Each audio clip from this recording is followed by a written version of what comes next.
Hey, what's up everybody? It's Bobby, and today I'm going to teach you how you can get a smaller waist or your money back. What's that? You're not paying me. Well, here's how you can help me out instead.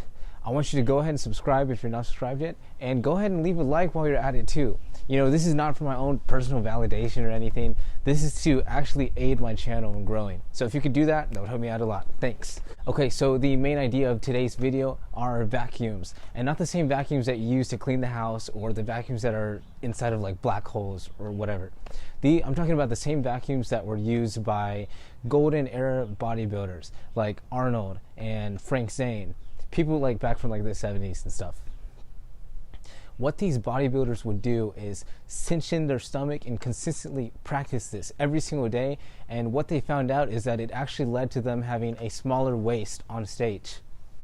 A lot of people don't know this, but the abs are kind of made up of like two layers of muscle. There's like the outer abs that's visible to everybody whenever you constantly train them, and then there's the inner abs, also referred to as the transverse abdominis. There's only one way to train the transverse abdominis, and how you can do this is by practicing vacuum. So the main function of the transverse abdominis is really to kind of just hold all of your organs in place. Once you constantly strain it, it'll get tighter and tighter.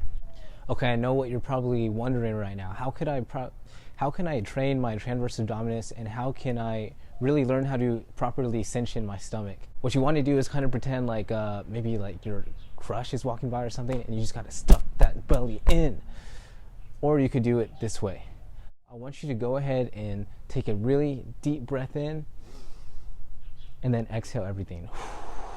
Push it all out. You should be left with an empty pair of lungs and an empty stomach. This is your opportunity to go ahead and try to imagine pulling your belly button all the way to the base of your spine. And once you've cinched in so much to the point to where you can't do it anymore, I want you to go ahead and hold this position for as long as you can. Try to aim for at least 10 to 20 seconds. Once you can't do it anymore, I want you to go ahead and take a rest for another 5 to 10 seconds, and you're going to repeat this over for another 3 to 4 sets.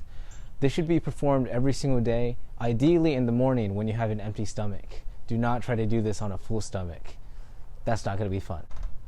So over time, with consistent and constant practice, the key word, consistency, you cannot miss any days while doing this, is that you will start to notice that your waist will become smaller and smaller.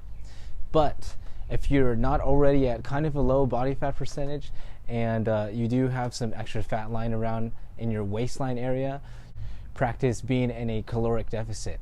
So all a caloric deficit is basically eating less calories than what you're putting out. You should also couple this with cardio training to ensure that you're burning off those extra calories. Once you have all of these things together, you should notice a very different physique than what you started off with. I wish you the best in training this. If you have any questions, go ahead and let me know in the comments below. Thanks again.